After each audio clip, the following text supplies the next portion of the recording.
Hey guys, welcome back to our channel. In this tech tutorial video, we're going to show you how you can bookmark a tab in the Midori web browser in 2026. So let us dive into this. So open up the Midori web browser and navigate to the home page or home screen, for example, by opening a new tab here.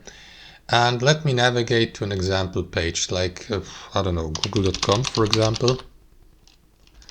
And after that, let me just navigate to Google search. So what you want to do is simply right click into the tab here at the top and select the bookmark tab with these three dots here. And after that, customize here a new bookmark. Like for example, give it a name, customize the URL here if you like, the location inside your bookmarks, a toolbar like for example specific folder. You may add keywords and so on and so forth. And confirm by clicking into save.